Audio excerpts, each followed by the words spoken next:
Remember about a month ago when Nissan was about ready to be bought up by Honda? Well, you got to keep in mind that Mitsubishi is also slightly owned by Nissan, even though Nissan just sold, I think, 10% of their stake in Mitsubishi recently. So Mitsubishi is becoming more independent.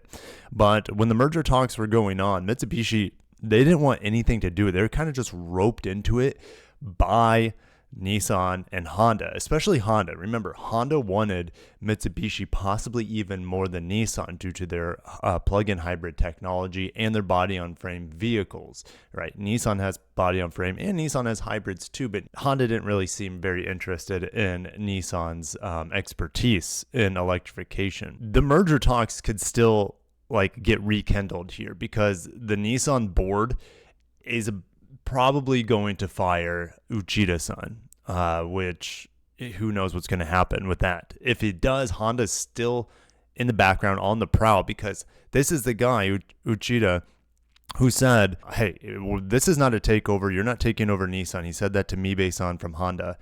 And that's when the merger part talks fell apart, right? But it came out of Japan that Nissan could still be bought up by Honda if Uchida was ousted. The dark horse for this job is Jun Seki. He was with Nissan for 30 years or something. He is at the head of the automobile division of Foxconn.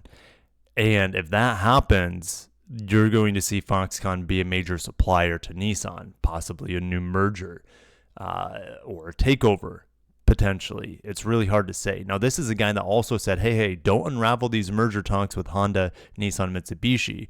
He's like, let's get you all together, working together, and rope in Foxconn as your supplier. There's also talks going on that this guy is well respected in Nissan, but also disrespected in Nissan because he left the company abruptly to take a job somewhere else, some other Japanese company. And then eventually he went over to Foxconn after he got laid off after being with that other Japanese company for a short term.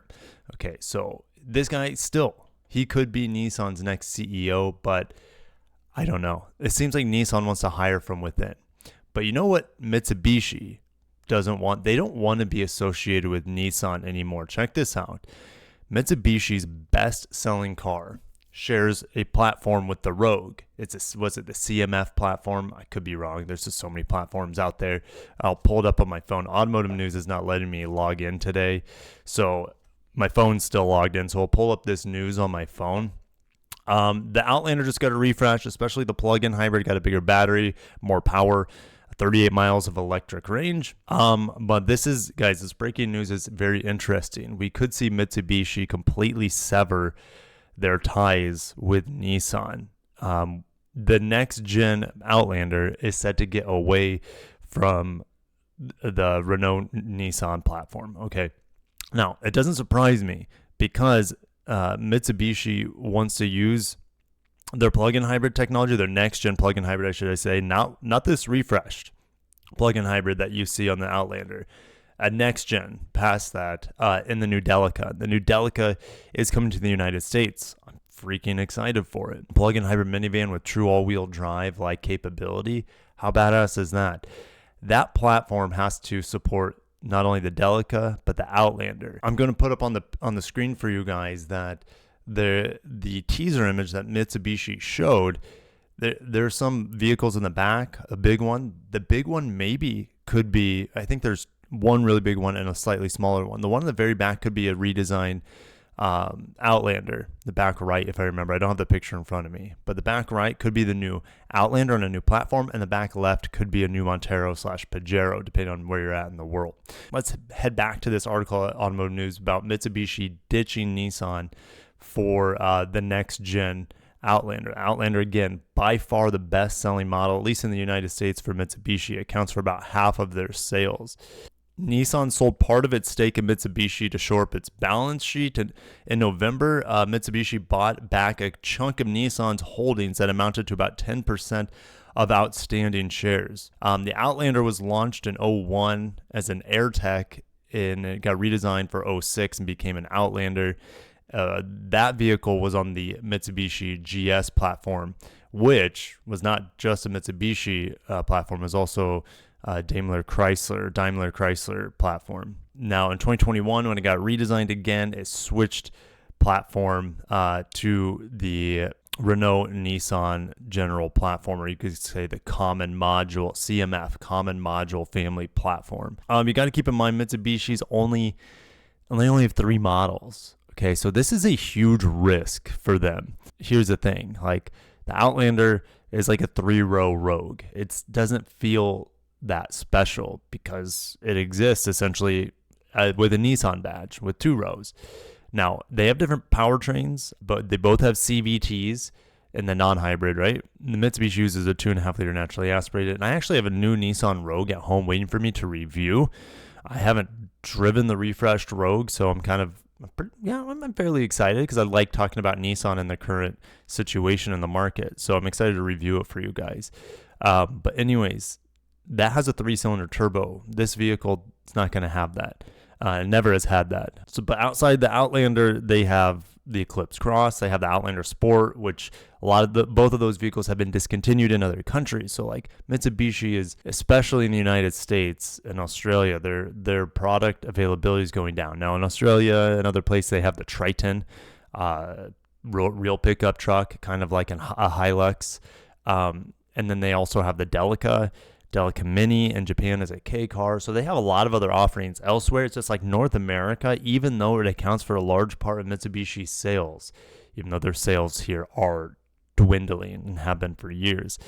It's just like they don't seem to care much about the United States market, at least with product. It's like, all right, Outlander, that's all you're going to get. The other products are old, they're outdated, we're discontinuing them. No sedans, no sporty cars, no Evos, no Eclipses, real Eclipses, etc. All right, and there's no body on frame, and that's what's really killing it. It's not so much the lack of sports cars. Of course, as an enthusiast, I wish that, but Mitsubishi's lack of their body on frame Montero in today's current market is crazy. And the Montero Sport's also sold over in Australia, or at least was. Maybe that was one of the models that got discontinued over there as well. Maybe they feel like they need to develop a new platform to come out with new models. That's a possibility because maybe they're not happy with the flexibility of Nissan and Renault's platforms, and they're not happy with the trajectory of Nissan. They're like, hey, we're not going to bet our cash cow on Nissan's failing platforms. Mitsubishi doesn't seem to want to be involved with Nissan Mitsubishi at all anymore. And you got to keep in mind, they don't want to be involved with Honda either because the bigwigs at Mitsubishi, the conglomerate, I don't even know what the massive company that Mitsubishi is, Mitsubishi Holding, I don't even know what it's called, forget. They own like 20 companies. And the big heads in Mitsubishi, outside of Mitsubishi Motor, but the big Mitsubishi, the banks, etc., they don't want Mitsubishi to be owned by anyone else. The irony is like, well, essentially they've just been Nissan and Renault's puppet for decades, seemingly at this point. But it appears that they want to do things on their own, for better, for worse. I think it's ballsy. I think it's really risky in today's market. Sky high costs for developing battery electric cars and software. Now, you got to keep in mind, Mitsubishi's also still in a memorandum of understanding with Nissan and Honda for developing next-gen software-defined electric vehicles.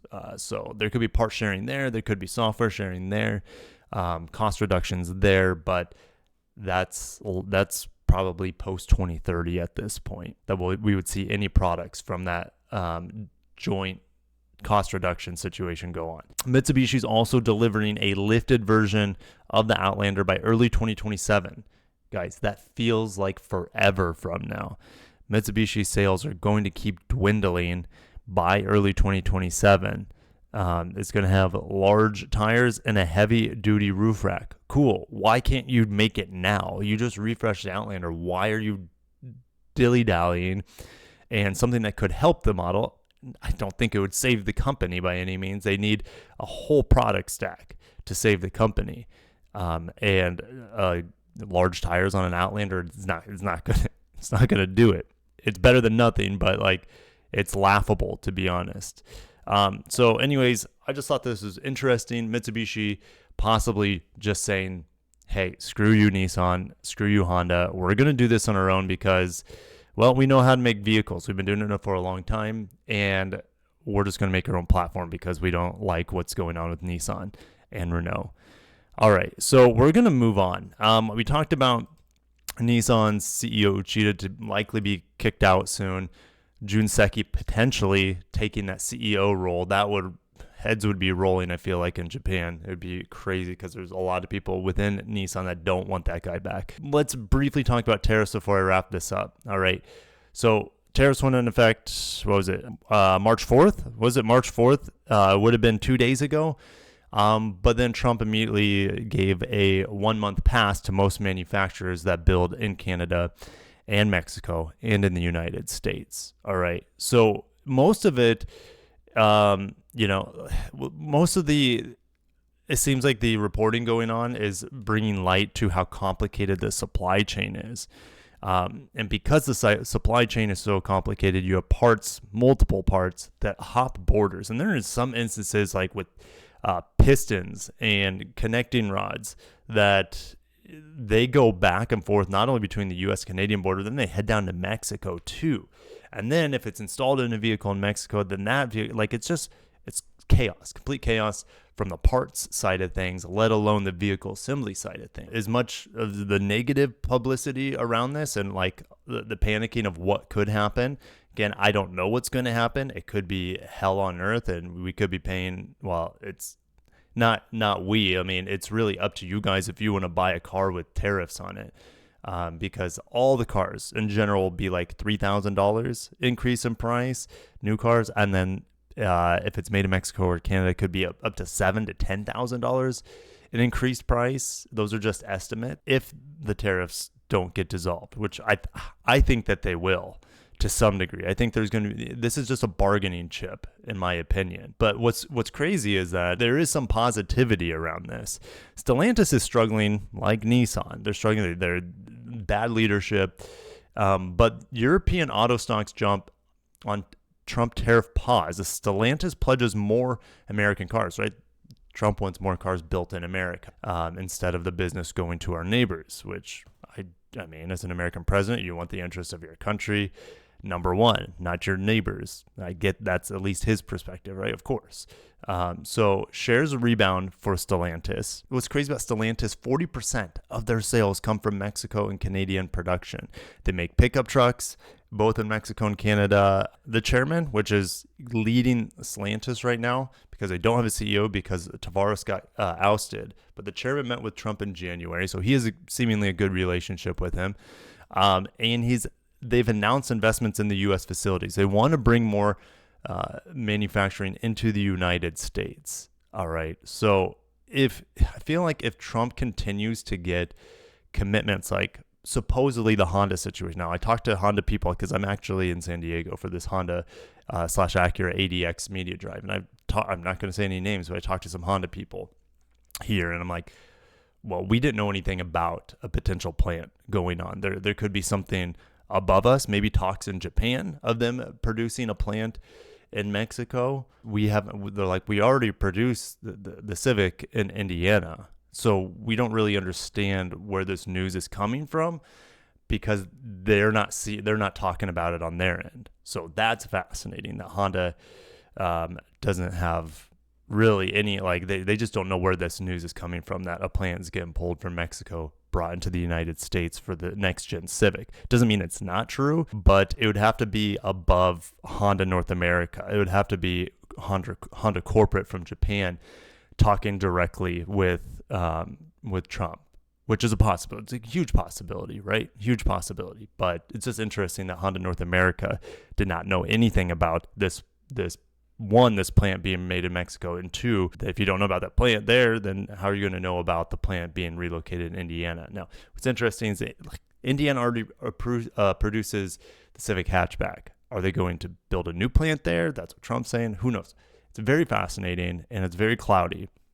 But if more manufacturers commit, maybe they will be abstained from their cars being hit with a 25% tariff. The parts is what's crazy, is because like 40% of car parts come from Mexico, 10% come from Canada, but then you also have many of those parts switch over the border multiple times. So it's probably the most complex thing out of all these tariffs by far is the automotive supply chain. And I thought this was also interesting.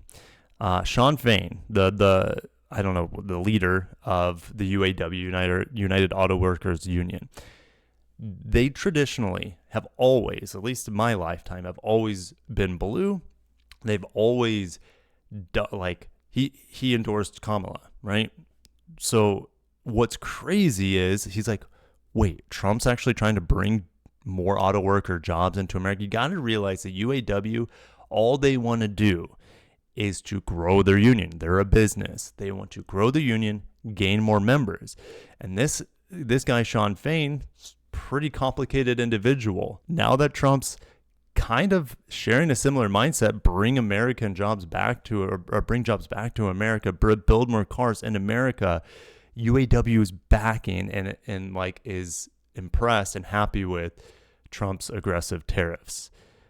It's absolutely crazy how people can flip-flop on a dime to suit their needs. I understand why he's supporting, because this could potentially, and seemingly is leading to more USA production where UAW can take advantage and grow their union. All right, because right now their union's shrinking. Very fascinating. And guys, stay tuned. ADX is going to be driven today. I'll put up on the screen the embargo. I don't know off the top of my head. No, I don't have it on this sheet. So I'll just put it on the screen for you guys when embargo is going to be on the ADX. And I'll see you guys in the next one. If you enjoyed today's content, and let me know if you guys want more updates. The thing is, like, the tariff situation changes by like sometimes the hour. All right. Now we kind of have this 1 month grace period, where they've been delayed, and there's a lot of stuff that can happen in the 1 month delay of these tariffs. Remember, reciprocal tariffs start April 2nd. All right. And that's when the Mexico and Canadian tariffs on automakers could potentially go back online. So we'll see what happens. Thank you guys for watching. What do you think about Mitsubishi cutting their ties potentially with Nissan and going on their own with the Delica and the Outlander with their all new platform? Whatever. Go for it. Swing for the fences, Mitsubishi. What do you have to lose? Your company's going to go down unless you do something drastic. Whatever. Figure it out. And maybe they'll get bought up by somebody else. But remember, Mitsubishi Corporation does not want the three diamond to be owned by anybody. Maybe they need to invest more in the Motor Corporation at this point if they want it to be independent going forward. Thank you guys. Have a great day. Stay safe out there, and peace out.